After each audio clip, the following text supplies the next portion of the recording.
Women in Climate is a podcast sponsored by GIB Asset Management and brought to you by The National.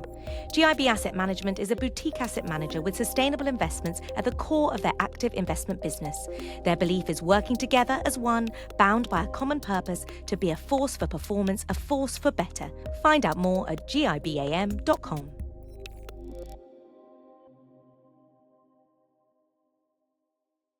Hello and welcome to the sixth and final episode of the Women in Climate podcast series, sponsored by GIB Asset Management and brought to you by The National. I'm your host, Naomi Kerbel, and in this special season finale, we're spotlighting three more incredible women who are leading the way in the fight against climate change and why their leadership is more crucial than ever.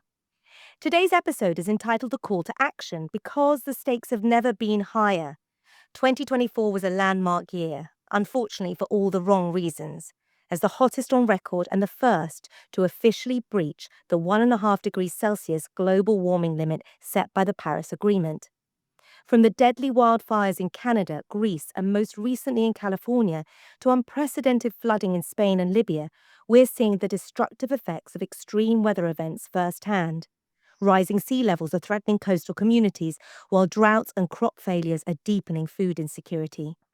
These impacts are not just numbers on a page, they are real lives and communities being upended, and they demand urgent action. With 2030 fast approaching, we're faced with a choice: act now and rise to the challenge, or risk irreversible damage. The latter cannot be an option, so what's the call to action? And how can we make sure we're all part of the solution? As the climate crisis deepens, strong leadership is crucial to driving the systemic changes needed to protect our future. While each new generation of leaders face the growing impacts of climate change, they have the advantage of learning from and building upon the trailblazers who've come before them. So, what can we do to ensure the next wave of climate leaders are ready to take on the biggest challenges of our time? In this final episode, I'm joined by three extraordinary leaders. Anna Pot, the National Coordinator of the UN Sustainable Development Goals for the Netherlands. Sherry Madeira, Chief Executive Officer of CDP. And Marina Antonopoulou, Chief Officer of Climate and Conservation at Emirates Nature WWF. You're all most welcome. We'll discuss their journeys, the policies that need to change, and the role each of us can play in this fight. So firstly, very warm welcome to all of you. Can I come to you first, Sherry? I really want to get a sense of the personal motivation behind this. You've had a long career in this space, and I'd like to understand how that personal background actually influences your work today. Yeah, thanks so much, Naomi, and thanks for hosting us on this important topic. I am leaning into actually having quite an eclectic career. My own background is started in finance, but I actually studied chemistry at university. So immediate left turn out of the doors of the university into looking at finance and thinking about mergers and acquisitions work, both in Canada, which is where I hail from, and then quite quickly over into the UK, which is where I'm speaking to you now from, and I call home. I was also a entrepreneur looking at technology companies and thinking about how you build growth, how you move quickly, how you innovate. And then perhaps it's a right turn or a left turn, I don't know, but it was a handbrake turn into government when I became a diplomat sitting in China. And actually, this is really where some of the climate drive really coalesced. I was there with my husband and my daughter. My daughter was 6 years old at the time. And we walk out of our house and wave in front of our face because it was smoky. It was foggy. No, it was polluted. And basing our family in Beijing for a number of years really brought home the fact that we need to make a change. And that is not a change in Beijing. That is not a change in China. That is a change in the world. And I had the opportunity to work with financiers that came over from the UK. I was a UK diplomat that talked about green finance, talked about how to mobilize capital, talked about how sustainable finance was an ability to unlock moving capital at scale into what we wanted to see as a positive planet of the future. And those things about economy and thinking about good finance and investment were not separate from actually making sure that we had a planet that our next generations were going to be able to appreciate and use for continued growth, prosperity, and happiness. So again, that was a really personal, seminal moment to say that this actually needs to be where I spend my time and effort going forward. And, I have the honor and pleasure of now being the CEO of CDP for the last 14, 15 months. But of course, CDP started its journey 25 years ago. So certainly I feel like I'm a steward of the great work that came before. Anna, there, Sherry was talking about building quickly, innovating, and also the recognition that she saw the smog, the pollution in Beijing, and was able to try her best to do something about it, or at least go on a journey to helping with that change. But many people feel powerless in the face of climate change, and they don't have that sense, that ability, that vision, because they're just living it day to day. How do you think ordinary citizens can feel empowered to take action, especially when the scale of the crisis can seem so daunting? Yeah, thank you so much, and thanks for having me. Yes, daunting and so much information, so much people saying their views. It's all around this. And I think for me the number one step that everybody can and should take is make sure you're informed. And I know sounds ridiculous, but I think in this day and age, it's so crucial to make sure you know what is going on and you make sure you are adequately and correctly informed. So read, listen, and then the next step, talk to each other and make sure there's this connection with people around you that might have other views or might have other information or might disagree or have a completely different perspective. But I think for me, that the number one step that everybody can take is make sure you stay curious and connect also with others who have this other perspective. Because, as Sherry just described, we need everybody on board. It's not just a Dutch or an Amsterdam focus. No, it's something that we need to do together. And so let's make sure we can work together, listen together, live together, and find solutions that actually work. Thank you. Marina, I mentioned in that introduction the multiple disasters that have hit the world in the past 12 months. In my opinion, that climate adaptation and disaster risk reduction are really interconnected, yet they're often treated as entirely separate agendas. How do you think we can better integrate those efforts to create more resilient communities, to that point that Anna was just making around connection, being informed? What's your view on that, particularly in regions that are so vulnerable to climate change? Thank you, Naomi. And this is a very important question. In fact, 2024 was the second consecutive year that the world witnessed the 1.5 global warming threshold being exceeded. And this causes, obviously, a lot of questions about, are we geared to address the unprecedented challenges that we're going to be facing due to climate change? So, definitely, climate change adaptation, which essentially aims to address the long term impacts of climate, but also disaster risk reduction, which aims to address and reduce the impacts we're going to be seeing by hazards attributed to climate change, are both intertwined and absolutely important, right? So how do we put nature at the heart of those interventions on the ground? And nature is definitely one of the solutions within our toolbox to reduce those type of impacts. So an example is around ecosystems, wetlands, that they can actually help us reduce the impacts of increasing flooding events that we're seeing proliferating around the world, but also we've seen that in the UAE last year. How do coastal ecosystems, for example, can reduce and attenuate the impacts of storm surges, but also sea level rise, right? And these are the types of impacts that coastal infrastructure or coastal cities are exposed to as well. And the last example that I want to mention is working together with the farming communities. How do we address that nexus of climate, nature, and food, and looking at essentially piloting crops that could be resilient to extensive drought events that we're going to be witnessing in the future. So these are some of the solutions that we're trying to look on the ground together with communities. And the idea here is, with the number of offices around the global network of WWF in the Asia Pacific region, to look at how do we mainstream nature on the ground? How do we look at showcasing with evidence essentially that nexus, And the idea would be to develop a systematic approach in integrating nature in disaster risk reduction as well as climate change adaptation. Sherry, Marina there talking about the work that WWF is doing, particularly around putting nature at the heart of the strategy, restoring wetlands, coastal ecosystems. Can you tell me a little bit more about the work of CDP? 25 years, huge congratulations. It would be good to understand how the work has changed over those 25 years. Yeah, absolutely. And just to bring everyone up to the same page, CDP is the global disclosure platform for climate and nature data. And we aren't governed by jurisdictions or various different mandatory disclosures. We're trying to drive a comprehensive system that allows data to be comparable. And, surfacing the data is step one. And that's something that CDP has been doing really well over the last 25 years, not just talking about carbon and CDP. Some might think, where did that come from? Well, it was the Carbon Disclosure Project. And we've truncated that to CDP because we ask about many things other than carbon now. And I think that that is one of the trajectories that is important for all of us to think about, is that actually it's no longer enough to just talk about carbon emissions, to even just talk about climate in its thin wedge.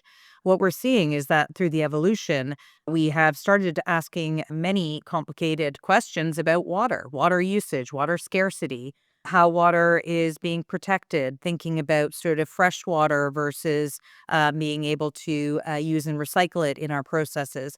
We also have been asking questions about forests, and that's led us onto a wider question bank about land use more widely. So at CDP, actually, for the next 25 years, if we look back at what we've learned, the next 25 years is about Earth positive data. It's not just about the small pieces, it's about putting it all together to say, actually, these are the data points we need as an economy to think about how we make Earth positive decisions. And I think that that's the key, is that we can surface all the data we like with the help, of course, of our partners and corporates around the world. And we're super proud that over 2/3 of the world's market capitalization report to CDP. So it is absolutely meaningful. And that is sitting beside a incredible increase in private companies as well. So over about 25,000 companies out of 90 countries report into CDP. And if we stopped there, we'd be failing. We need to take that data and make sure it's useful and actionable.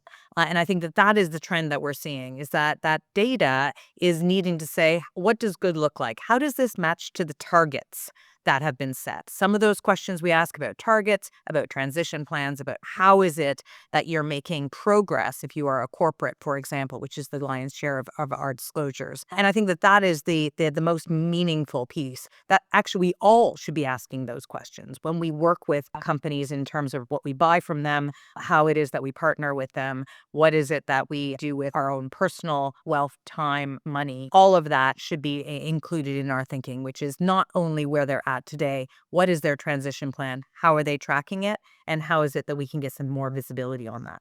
To that point, Anna, about progress, I'm keen to understand a little bit more about how the Netherlands is doing in terms of SDGs so far. I know you said in your first answer that it's not about one country, but I am keen to understand a little bit more the countries that are leading the way, and if there are any particular goals that you feel that the Netherlands is excelling or falling behind even at, that you could share. Thank you so much. Yes.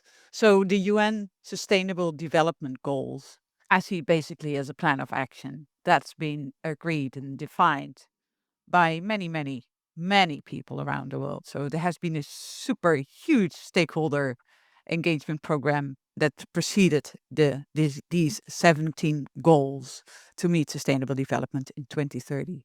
So it's a mission, it's a vision, it's a clear target where we need to get at, with 17 goals and indicators that define what does this action look like. Also concrete, but ambitious. And yes, Naomi, on your point, what's the progress? Well, we have a long way to go still. So I think worldwide we're only at 17%, and the Netherlands is also still lagging in terms of our progress. So we only have 5 more years to go. I just looked up, and there was a latest report published by the SDSN. It's an organization that monitors progress. And I saw the Netherlands is now one place up in the ranking across European countries, and we're number 17 out of these 34. So sort of halfway. That's compared to developed countries in Europe. But worldwide, the Netherlands, I saw the latest one, is 24th. So a place that you would expect as a developed country. But the problem is, and that's an area where we definitely need to step up, is our ranking on and our performance on the so-called spillover index. So that's an index that's made by this organization who looks at what is the impact of, in this case, the Netherlands on countries elsewhere. And that's where you see the Netherlands is one of the last in the list. It makes sense because the Netherlands is a trading country. It's an open economy. 1/3 of all income is being created by international trade, so Dutch companies operating elsewhere.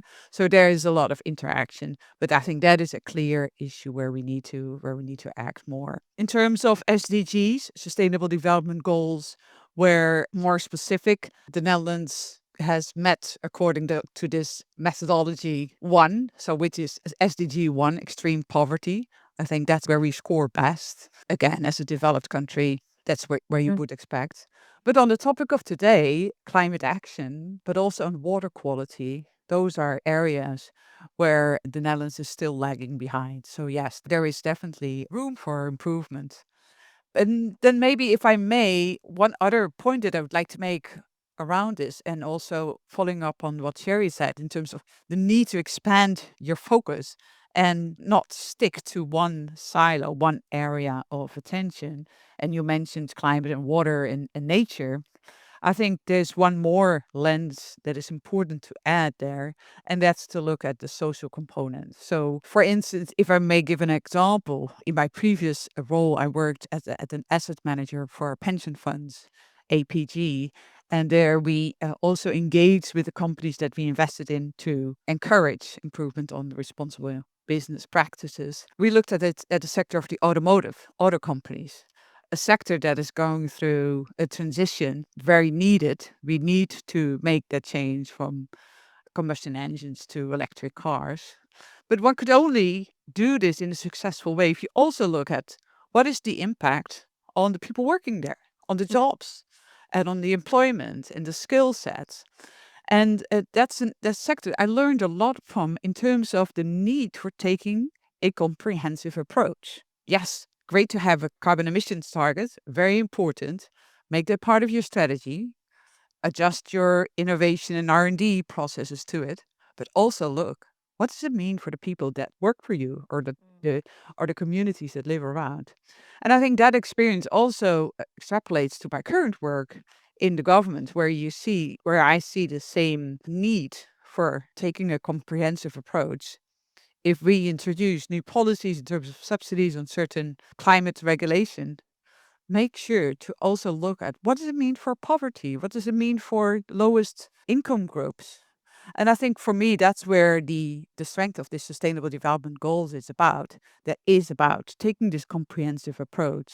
If you introduce new policies or you take action on certain areas, make sure that you consider the impact on other goals. In other words, leave no one behind. That's the tagline of the Sustainable Development Goals. I think that's such a powerful and important component if we want to drive change and if we take actions, make sure that we don't leave anyone behind. To that point, Marina, of not leaving anyone behind and bringing more people into the conversation, I'm keen to understand from you a little bit more about the UAE Alliance for Climate Action, because I understand that that's a really collaborative movement involving businesses, financial institutions, civil society.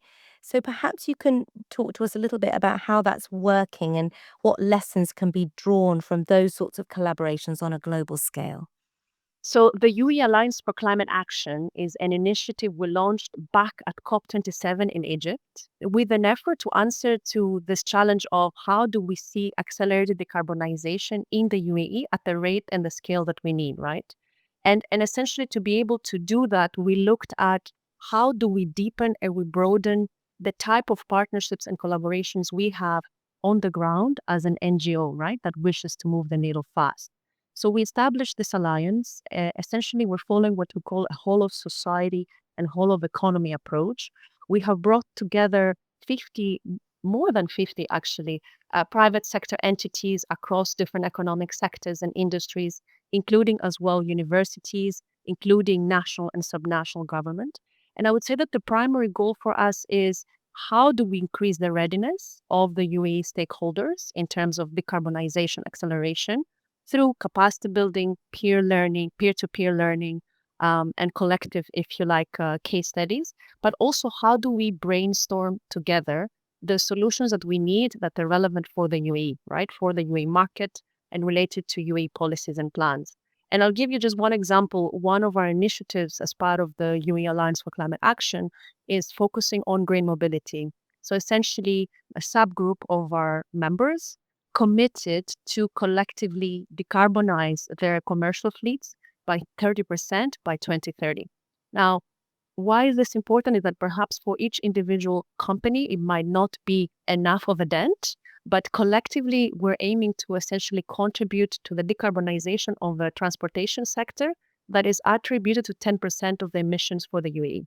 And here, also by this commitment, essentially the private sector is showing to the market, right, that they want to move fast in terms of deploying clean technologies when it comes to transportation. And we're also looking at piloting those solutions on the ground. We're troubleshooting, we're finding where the challenges are on the ground in accelerating the solutions. And the idea is to provide evidence-based recommendations for policymakers. So at the moment, we're talking to the Ministry of Energy and Infrastructure. We're talking to the Ministry of Climate Change and Environment. So we have, that seat on the table together with our members of the Alliance to look at what do we need to see as the next step in terms of policy change. So that is just one example in terms of how collective action, collaboration, and multi, if you like, stakeholder engagement is really important to accelerate this action on the ground faster. Sherry, to that point Marina just made about evidence-based action, I know that a big part of the work CDP does is around your data gathering and scoring systems. Can you tell us a bit more about what it means to get an A and what does it mean to get a D minus, and really how that galvanizes action? Because I imagine that some may feel this is a bit of a reputational conundrum, because if they do get a C or a D or even a B, what's in it for them to disclose? Yeah, thank you, Naomi. And actually, I was thinking as Anna and Marina were speaking, both referenced the sort of transport sector writ large, and thinking about the electrification that's going on there. And one of the things that CDP we're really proud of is actually making sure that the data that we're collecting is relevant to the economy. Just a few weeks ago, as we're recording this, we launched the corporate health check. And what that revealed was that in the transportation sector, the market capitalization of the leaders, those that were on track to meet their targets, was 6% higher than those that were laggards in that sector. So we're actually seeing that the data that we're collecting on the transport sector shows that investors and the capital markets are rewarding companies in the sector that are achieving on track to achieve their targets versus those that are not on track to achieve their targets. So if we're thinking about sort of how is it that we have an evidence-based action, I think that we also need to absolutely pair that with the carrots and the sticks. That are the policy tools, that are the procurement tools, that are the investment tools that we do have as a natural part of our economies. Your question about scoring is an important one. CDP was the first organization in the world to create transparency scores for climate disclosure. And that was back in 2011, which is a long, long time ago. Now there are a number of different scoring and rating methodologies that are out there. And what CDP is really dedicated to is this is a transparency score.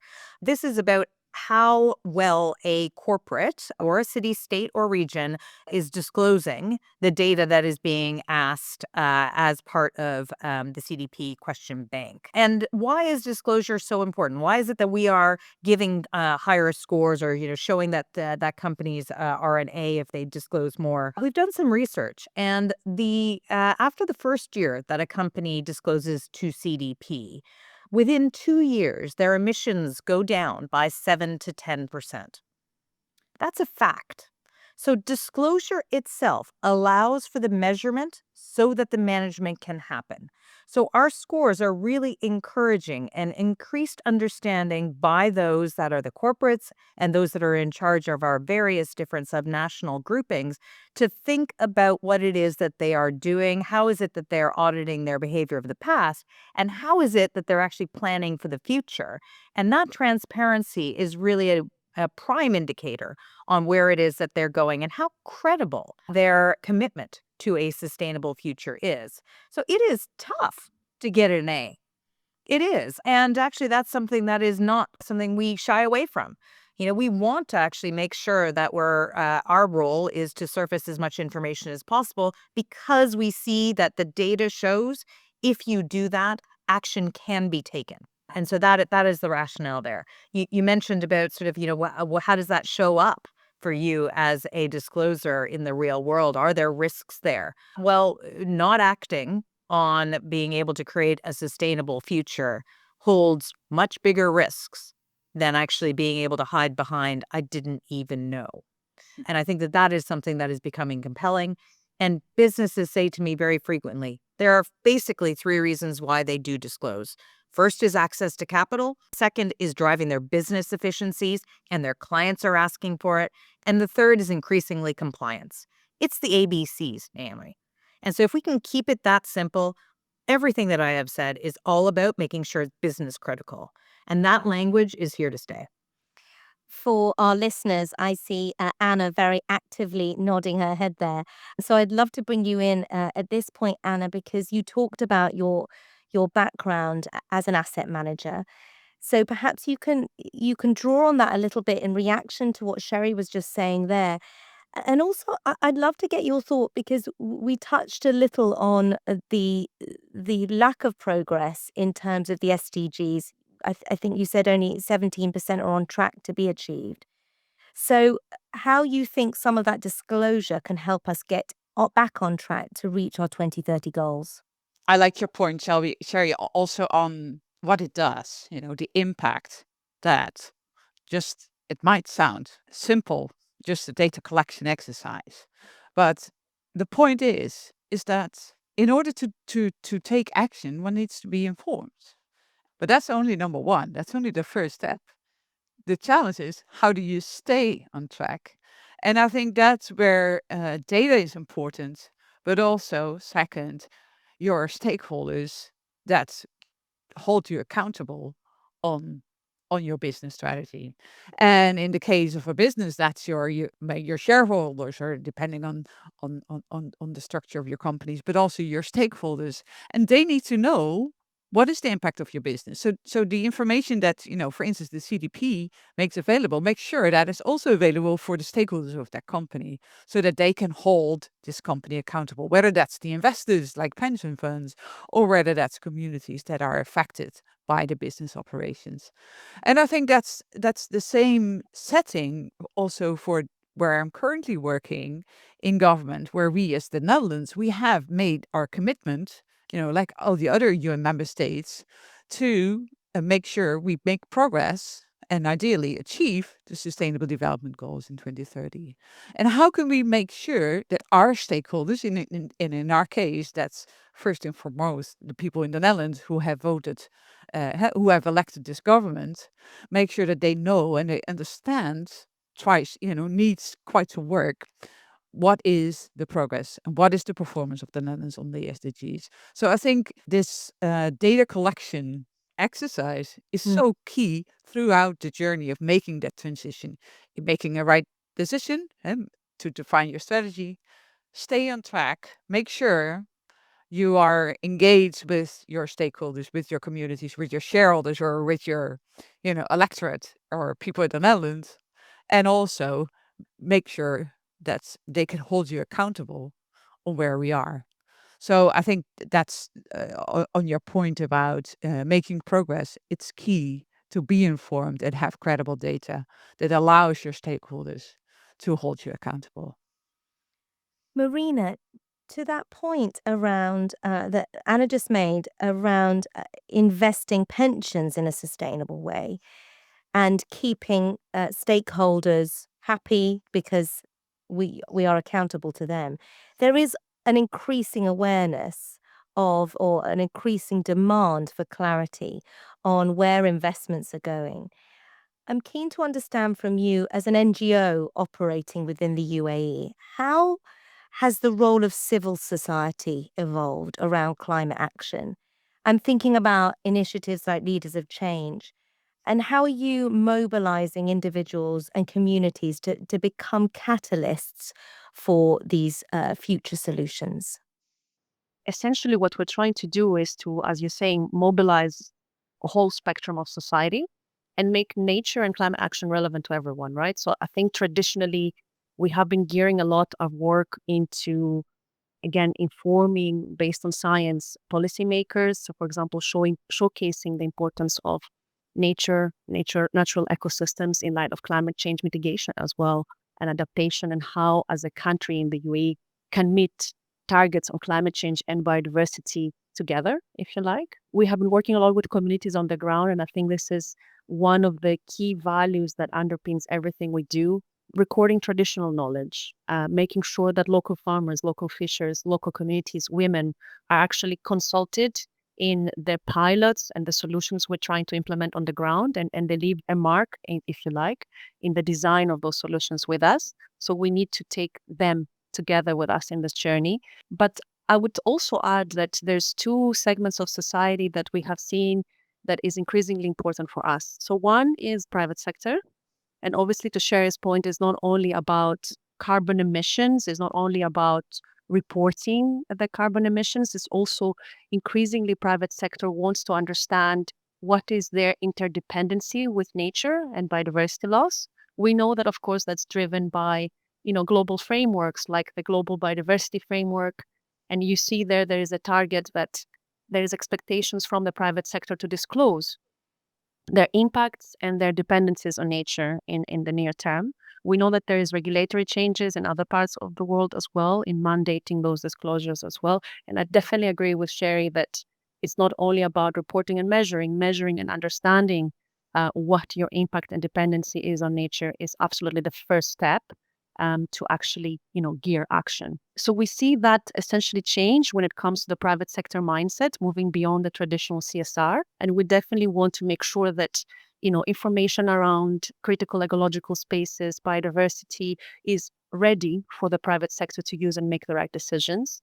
But I would also say wider public, and to the first question or the second question in this podcast around how do we navigate through this increasing information overload, if you like, that sometimes can paralyze us. I think what we are trying to essentially integrate in the way we work is to offer opportunities for individuals to come with us and actually not only appreciate the value of nature and the importance of communities as well, but also be part of the solution. Because I think if you're not translating information and knowledge into action, it can be, ever more daunting, I think, these days. So that's what we're trying to achieve, essentially contribute towards a society where, we have informed citizens, absolutely, to Anna's point, but we also offer this actionable, solutions on the ground that drive behavior change, not only on the day-to-day, if you like, lives as in our families, but also how do we bring this change in our mindsets in our corporate, if you like, environment, right? So how do we drive change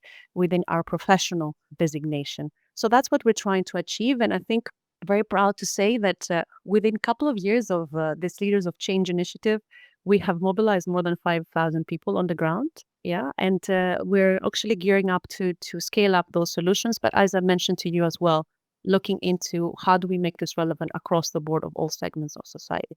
I'd like to ask each of you a final question. And given the title of this podcast is Call to Action, I'd like to ask for your calls to action. If I could come to you first, Sherry, we talked a little bit earlier around the carrots and the stick around electrification and how organizations are seeing their efforts rewarded by investors in the market. I wonder whether, and I'm not putting words in your mouth, you might have a different call to action, but I'm wondering about executive pay and whether that being tied to meeting climate targets might be something that you would call for.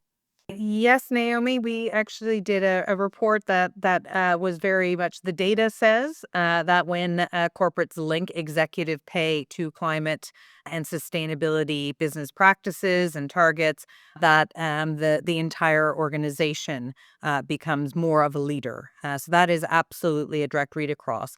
It's also tied to transition planning, not just setting targets, but thinking about how you're going to get there. So I think that there are a number of things that work from that. But I'd like to take a slightly different call to action. I think we're in a world where we often think of climate as risk, and certainly how we open this podcast, there's some grim reading out there and grim listening. There's also some great opportunity. So last year in 2024, CDP asked questions that surfaced the fact that those that disclosed to us saw $16 trillion worth of business and revenue opportunities to be able to when they're changing their business into a sustainable business. That is an incredible upside that needs to be and can be unlocked.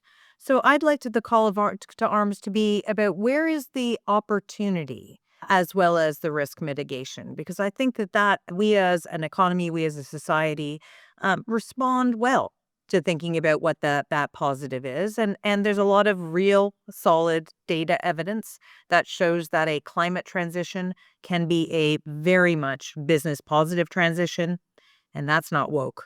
Sherry, thank you. Anna, to you, is there one concrete action or change? You talked at the very top of this around staying informed, curious, connecting. Yes, my first thought that came to mind when you asked that question also sits around innovation, the need for innovation. You look for the opportunity. And, we all learned from the Draghi report or from von der Leyen in her speech, in order for us as Europe is about innovation. So look for that opportunity, look for that positive actions that you could take. That's for me, that's where the opportunity is. But then maybe just to twist it to the audience and maybe listeners on this podcast, in your job, wherever you work, like Sherry, I worked in the private sector, I work for NGOs, I currently work for government. There is always opportunity to make impact. And do it, take it, and find allies and keep on pushing. And if you think there is not, think twice, think hard. When I started at APG, 2008, I came there fresh from Amnesty International with my human rights agenda, and with a lot of commitment from the board and the pension funds to drive responsible investment policies. And then there was the financial crisis, and all attention was to banks collapsing. But that was not a reason just to stop. There was still so much opportunities, and 16 years later, we definitely made a move in terms of the way how these pension assets are being invested. Also, in the current situation where I started my job in, I could say quite challenging geopolitical times and not per se SDGs top of mind for everybody, there is still so much we can do. So people, on this podcast listening, looking in your organization, there is ample opportunity and just go for it and make that impact. Anna, thank you. Marina, a final thought from you on a concrete action. Yeah, oftentimes, with the amount of information we have out there, with the tremendous challenges we're facing out there, but also with the ambivalent environmental policies from different political jurisdictions coming out of play, I think there is a little bit of hesitation sometimes for private sector, but also individuals to act. I think nonetheless, we have to start from somewhere, regardless where we are in our journey, and that can create even ever more change. I think recently I was attending also a talk where I was told that despite the challenges, as Anna mentioned, that maybe SDGs and climate action is not on the top of a priority of everyone around the world at this given point of time, Nonetheless, the private sector and financial institutions are seeing the green economy as essentially a big opportunity that will continue to grow, right? So let us make sure that the ball is continuing rolling and not necessarily hesitating essentially into driving that action. So many huge opportunities there that will continue to grow. Thank you for listening to today's episode of the Women in Climate podcast. What a great way to end the series. A huge thank you to Anna Pott, Marina Antonopoulou, and Sherry Madeira for sharing their insights and inspiring us all with what they're doing. It is clear that the fight against climate change requires this bold leadership. It requires collaboration and it requires action at every level. And I believe that through this series, we've demonstrated not only the women who are leading the way, but also the huge opportunity there is out there for each of us to be involved. And as we've heard today, we all have a role to play in driving that change, whether it's through policy, through business, through our own personal choices. The time for action is now, and the urgency has never been more critical. So, what will your call to action be? How will you take that next step towards making a real difference in the fight against climate change? If you've been inspired by today's conversation, don't forget to share this podcast with your network and continue to support and amplify the voices of women who are making a positive impact on the planet. Thank you for listening. Until next time, let's keep pushing for change because the planet can't wait. GIB Asset Management is a boutique asset management firm that provides a diverse investment offering across the risk-return spectrum, in equities and fixed income, alongside their treasury business, which aims to provide effective and bespoke solutions. GIB Asset Management is based in London with an AUM of $6 billion as of December 2024.